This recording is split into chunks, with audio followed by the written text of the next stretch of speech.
Mes frères et sœurs, je vous salue au nom de Jésus-Christ de Nazareth. Je viens pour nous tous. Je viens pour la vie de chacun de nous tous. Pour le chemin et la vie. Regardez, aujourd'hui, il y a tout qui existe. Il y a mal et puis le bien. Ce matin, je déclare, à cause de l'amour du Seigneur, je parle et j'exhorte à nous tous. Car l'arrivée de Dieu est proche. Regardez les heures qui filent. Prenons le temps de discerner à ça. Parce que nous ne savons pas ce quand il va arriver. Mes frères et sœurs, vous qui êtes encore toujours dans le monde, quand on dit la vie chrétienne, c'est une vie de sainteté. La vie chrétienne, quand on dit je suis chrétien,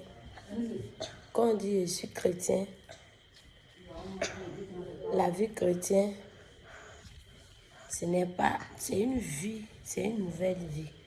C'est-à-dire quoi? Une nouvelle vie. Quand tu donnes ta vie à Jésus, ça devient une nouvelle vie. Tu ne peux pas avoir même vie. Toi, tu connais la parole de Dieu.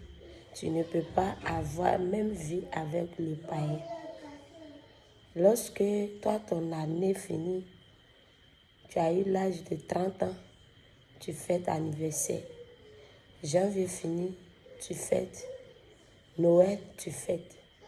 Tu regardes ballon. Qu'est-ce qui est la différence entre toi, le chrétien, et puis le païen? Quand vous-même vous regardez dans la christianisme, quand vous regardez dedans, entre toi, le chrétien, et puis païen, qu'est-ce qui est la différence entre vous deux? Ils portent mèche, vous portez mèche. Ils portent baya, vous portez baya. Ils portent les chaînes aux pieds, vous portez les chaînes aux pieds. Vous les chrétiens aussi, vous faites comme eux.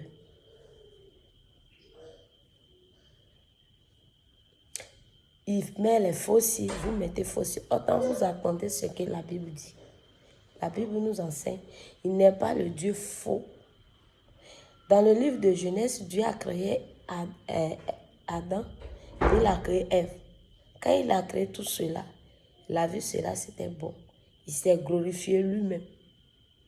Tout ce qui, quand on vient dans le monde, quand nous sommes nouveau-nés, quand on vient, il n'y a pas de bout d'oreille, il n'y a pas de faux ongles, il n'y a pas de faux cils, il n'y a pas de truc. Dieu ne met pas à côté de nous pour venir à ça. C'est parce que je ne veux pas qu'on vienne avec ce genre de choses.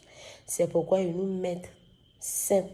C'est pourquoi ils nous mettent dans le ventre de nos mains simples pour nous envoyer sur la terre.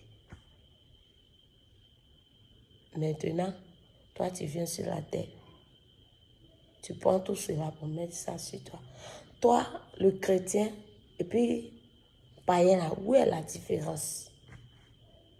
Où est la différence? Il n'y a pas de la différence. Lorsque toi, tu portes des mèches, des bouts d'oreilles, collants, cycris, baya, tout ce qui est, tu dessines, tout ce qui est les choses que l'autre a Jézabel a porté, puis elle a celui serviteur de lui. Lorsque tu arrives à porter cela, il faut te dire que non, tu es sur le chemin de la mort. Il ne te juge pas, mais c'est la Bible qui dit. La Bible dit dans le livre de Timothée 1, Timothée 2, verset 8 à 10.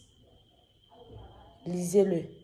Et dans le livre de Corinthiens, 1 Corinthiens 11, verset 6, de verset 1 jusqu'à la fin. Lisez-le. Et aussi, dans le livre de Apocalypse 2, de verset 3 jusqu'à la fin. Lisez. Vous allez voir ce que la Bible nous enseigne. Vous dites que c'est le cœur du regard. Votre cœur est situé où? Votre cœur, ça est où? Ce n'est pas dans vos corps. C'est sur vos corps. Votre cœur est logé. Ou bien, votre cœur, ça est au dehors. C'est quand vous finissez de vivre. de exposer vos corps. Puis vous partez prendre vos cœurs. C'est ça. Dites-moi les frères et sœurs. Cherchons à avoir un esprit de discernement. Parce que toutes les choses que nous faisons sur la terre, ce sont les choses vanité. On va les laisser partir. Parce qu'aujourd'hui, quand tu parles, c'est pourquoi tu t'es laissé comme ça. Autant pour toi-même, depuis que tu as fait des années dans l'église, là, tu n'as pas encore eu mari. Tu portes ce genre de choses. Tu n'as pas encore eu le mari. Tu t'es pas encore marié. Mais vous qui êtes mariés là, c'est la grâce de Dieu. Maintenant, toi, tu t'es pas encore marié dans ce genre de vie là. Il faut te dire que Jésus t'aime plus que ceux qui se sont mariés. Parce qu'il veut que tu changes la vie que tu amènes. La vie que tu as là, change cette vie. Jésus a besoin de nous. Jésus veut que nous vivons une vie de sainteté. Une vie de débrouillement.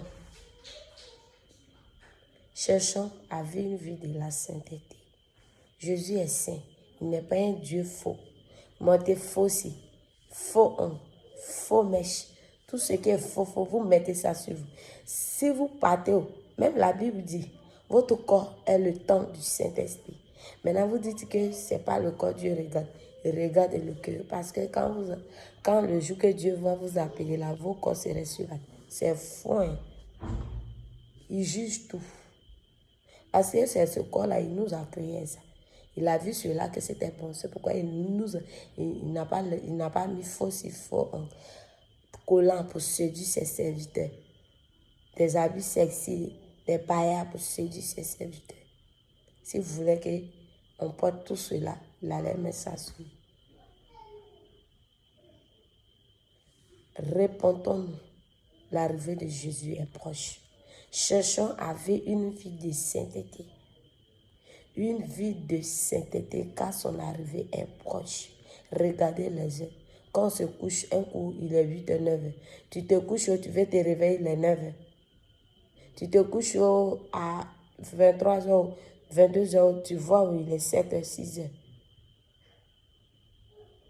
Regardez la vie. Cherchons à analyser à 7 h. Dieu est en train de nous signaler de quitter le monde et de suivre son royaume. Donc c'est ce que je veux que nous puissions partager. Que le Seigneur nous aide à pouvoir supporter. Que le Seigneur nous aide à pouvoir supporter sa gloire. Parce que lui-même dit la vie chrétienne, ce n'est pas facile. Que le Seigneur verse chaque